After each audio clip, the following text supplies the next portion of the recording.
प्यारे बच्चों, आज हम लोग क्लास 10th कृतिका भाग 2 का के महत्वपूर्ण प्रश्नों का अध्ययन करते हैं।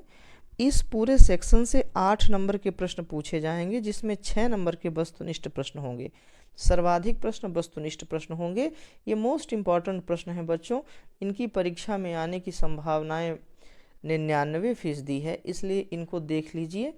ये आपकी परीक्षा में आ सकते हैं। ये मोस्ट इम्पॉर्टेंट प्रश्न है कृतिका भाग 2 के। चलिए। माँ ने भोलानाथ के घाव पर लगाया। माँ ने भोलानाथ के घाव पर क्या लगाया था? मरहम, दवाई, पिसी हुई हल्दी, तुलसी का रस।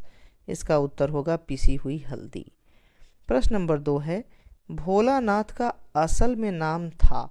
बच्चों, बहुत महत्वपूर्ण प्रश्न है, ये कई बार परीक्षा में पूछा गया है। भोलानाथ का असल में नाम था तारकेश्वर नाथ। मैया चावल अमनिया कर रही थी।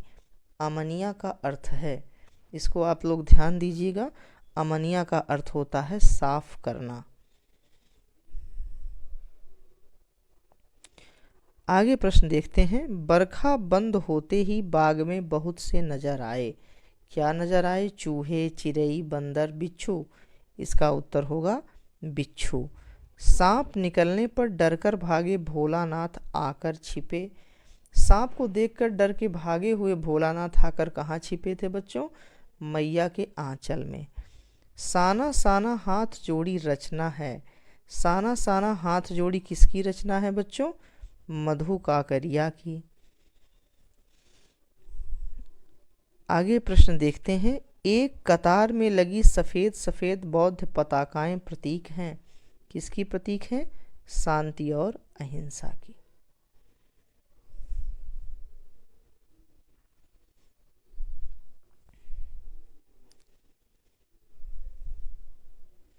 अगला प्रश्न है, साना साना हाथ जोड़ी गद्य की विधा है। साना साना हाथ जोड़ी गद्य की कौन सी विधा है? संस्मरण, यात्रा वृत्तांत, डायरी लेखन, रिपोर्टाज। इसका उत्तर होगा यात्रा वृत्तांत। याद रखिएगा। पहाड़ी कुत्ते भौंकते हैं। पहाड़ी कुत्ते कब भौंकते हैं? चांदनी रात में। फेरी भेंटुला का अर्थ है, फेरी भेंटुला का अर्थ होता है फिर मिलेंगे। याद रखिएगा, ये बहुत महत्वपूर्ण प्रश्न है बच्चों।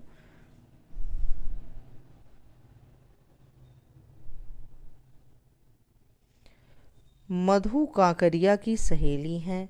मधु काकरिया की सहेली का नाम क्या था बेटा? मणि। खेदुम है। खेदुम क्या है? देवी देवताओं का निवास। हिरोशिमा कविता किस काव्य संग्रह से ली गई है? इसको विशेष याद रखिएगा, ये परीक्षा में 100% आ सकता है।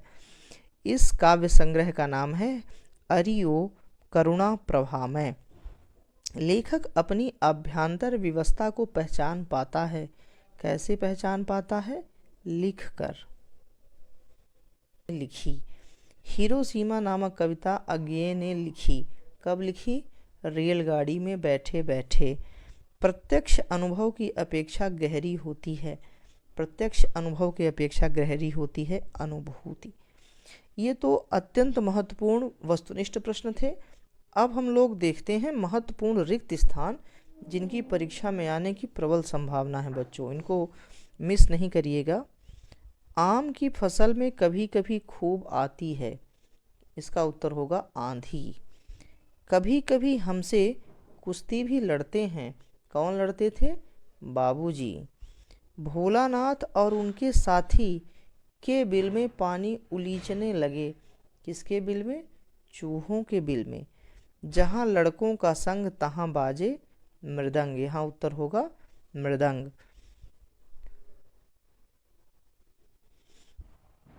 लड़के और बंदर पराई नहीं समझते, पीर नहीं समझते। गंतोक से किलोमीटर की दूरी पर युमथांग था। गंतोक से युमथांग की दूरी 149 किलोमीटर थी। लेप्चा और सिक्किम की स्थानीय जातियां हैं। ये जातियां भूटियां कहलाती हैं। सिलीगुड़ी से ही हमारे साथ थी यह नदी। कौन सी नदी? तीस्ता नदी। ये अति महत्वपूर्ण वस्तुनिष्ठ प्रश्न एवं रिक्त स्थान प्रश्न है।